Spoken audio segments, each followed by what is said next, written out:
ഇനി ജാർഖണ്ഡിലേക്ക് കൂടി വളരെ വേഗം എത്തിയില്ല. ആദിൽ പാലോടാണ് ജാർഖണ്ഡിൽ പോയി പ്രചരണത്തിൻ്റെ ആവേശം പ്രേക്ഷകരിലേക്ക് എത്തിച്ചത്. മൈ ആക്സിസ് ഇന്ത്യ സർവേ മാത്രമാണ് എനിക്ക് തോന്നുന്നു ഇന്ത്യ മുന്നണിക്ക് ഒരു വിജയസാധ്യത ജാർഖണ്ഡിൽ പ്രവചിച്ചിരിക്കുന്നത്. ബാക്കി എല്ലാ എക്സിറ്റ് പോൾ ഫലങ്ങളും ഇന്ത്യ മുന്നണിക്കെതിരാണ്. എന്താണ് ആദിൽ പാലോട് ഈ എക്സിറ്റ് പോൾ ഫലങ്ങൾ പറയുന്നത്? എക്സിറ്റ് പോൾ ഫലങ്ങളും അവിടെ കണ്ട കാഴ്ചകളുമെല്ലാം ആര് ജയിക്കുമെന്നൊരു വ്യക്തത വരാത്തതിൻ്റെ സൂചനകളാണ് നമുക്ക് ഇപ്പോൾ ഒടുവിൽ ഈ സർവേ ഫലങ്ങൾ പുറത്തു വരുമ്പോഴും ലഭ്യമാകുന്നത്. ആകെ 7 ഏജൻസികളുടെ സർവേ ഫലം പരിശോധിച്ചാൽ 4 ഏജൻസികൾ NDAക്ക് കൃത്യമായ ഭൂരിപക്ഷം ഉണ്ട് എന്ന് ഉണ്ടാകുമെന്ന് പ്രവചിക്കുന്നു. എന്നാൽ 3 എക്സിറ്റ് പോൾ ഫലങ്ങൾ, പ്രത്യേകിച്ച് ഏറ്റവും പ്രധാനമായ ആക്സിസ് മൈ ഇന്ത്യയുടെ പ്രവചനമനുസരിച്ച് 53 സീറ്റുകൾ നേടി. അത് വളരെ വലിയ സീറ്റ് നിലയാണ് എന്ന് പറയേണ്ടി വരും, കക്ഷി നിലയാണ്. 81 നിയമസഭാ മണ്ഡലങ്ങളുള്ള ജാർഖണ്ഡിൽ 41 സീറ്റുകൾ മാത്രം മതി കേവല ഭൂരിപക്ഷത്തിന്. JMM കോൺഗ്രസും അടങ്ങുന്ന ഇന്ത്യ മുന്നണി 53 സീറ്റുകൾ നേടി മൃഗീയ ഭൂരിപക്ഷത്തിൽ ജാർഖണ്ഡിൽ അധികാര തുടർച്ചയുണ്ടാക്കും എന്നുള്ളതാണ് ആക്സിസ് മൈ ഇന്ത്യയുടേത്. ദൈനിക് ഭാസ്കറും PMarkഉം ഇതുപോലെ ഇന്ത്യ മുന്നണിക്ക് അധികാര തുടർച്ചയുണ്ടാകും എന്നുള്ള നിലപാടിലേക്ക്, പ്രവചനത്തിലേക്ക് എത്തുന്നു. വളരെ പ്രധാനപ്പെട്ട ബാക്കി 4 ഏജൻസികളുടെ പ്രവചനം വന്നിരിക്കുന്നത് NDAക്കാണ്.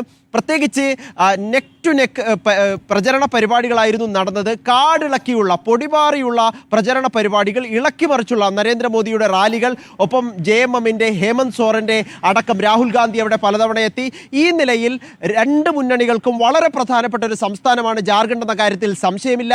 പ്രത്യേകിച്ച് 2 തരം പ്രചരണ രീതികളുമായിരുന്നു മുന്നണികൾക്കുണ്ടായിരുന്നത്. അവസാന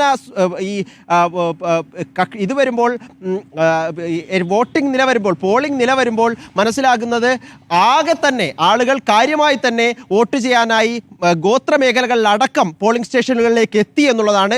ചരിത്രത്തിൽ തന്നെ ഏറ്റവും വലിയ പോളിംഗ് ശതമാനത്തിലേക്ക്, റെക്കോർഡിലേക്ക് ജാർഖണ്ഡ് മാറുന്നു. 67-ന് മുകളിലേക്ക് ഇപ്പോൾ ഒടുവിൽ അപ്ഡേറ്റ് വരുമ്പോഴും 68% എത്തുന്ന സ്ഥിതിയാണ് ജാർഖണ്ഡിലുള്ളത്. അത് ആർക്കനുകൂലമാകും?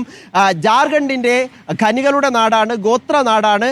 രാഷ്ട്രീയ ഖനി, അധികാര ഖനി ആർക്ക് അനുകൂലമാകും എന്നുള്ളതാണ് ഇനിയുള്ള ചോദ്യം. രണ്ട് തരം പ്രചരണമായിരുന്നു. ഒന്ന് BJPയുടേത്, ബംഗ്ലാദേശി നുഴഞ്ഞുകയറ്റക്കാരുടേതാണെങ്കിൽ JMMന്റെയും കോൺഗ്രസിൻ്റെയും പ്രചരണം ജാർഖണ്ഡിൻ്റെ ഗോത്ര വിഭാഗത്തിൽ നിന്നുള്ള ഒരു മകനെ BJP സർക്കാർ തുറങ്കലിൽ അടച്ചു എന്നുള്ളതാണ്. ഏത് പ്രചരണമാകും വിജയം കാണുക എന്ന് നമുക്ക് വൈകാതെ അറിയാൻ കഴിയുകയും ചെയ്യുമായിരുന്നു. അതിനകത്ത് ഒരു കാര്യമുള്ള എന്താ അറിയാം, നമ്മളിപ്പോൾ 2 മുഖ്യമന്ത്രിമാരെയാണല്ലോ അകത്തിട്ടത്. ഒന്ന് അരവിന്ദ് കെജ്രിവാൾ, 2 ഹേമന്ത് സോറൻ. ഇതിനകത്ത് ഈ അരവിന്ദ് കെജ്രിവാളിൻ്റെ ഒരു പ്രശ്നം എന്താ പറയുക, അരവിന്ദ് കെജ്രിവാൾ ഇവിടെയൊക്കെ പോയിട്ട് ഈ ജയിലിൽ കടന്നിട്ട് പോയിട്ട് ഡൽഹിയിൽ പോയി പ്രചരണം നടത്തിയിട്ട് ഡൽഹിയിൽ ഒരു ചുക്കും സംഭവിച്ചില്ലല്ലോ. ലോക്സഭാ തെരഞ്ഞെടുപ്പിൽ മുഴുവൻ സീറ്റും BJPക്ക് പോയി. പക്ഷേ ഇപ്പോൾ അതിൽ പറയുന്ന ഒരു പ്രശ്നമുണ്ട്. അതിൽ പറയുന്നത് ഈ എന്താ പറയുക, ഒരു ഇടത്തരക്കാരുടെ ഒരു സമൂഹം അല്ല ജാർഖണ്ഡ് എന്ന് പറയുന്നത്. അവരുടെ ഒരു ഗോത്രബോധം എന്ന് പറയുന്നത് വളരെ പ്രധാനമാണ്.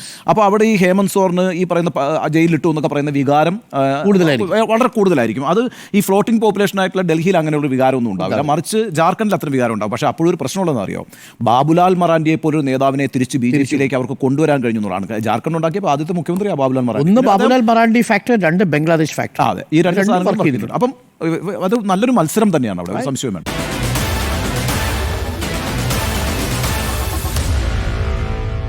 Meet the editors.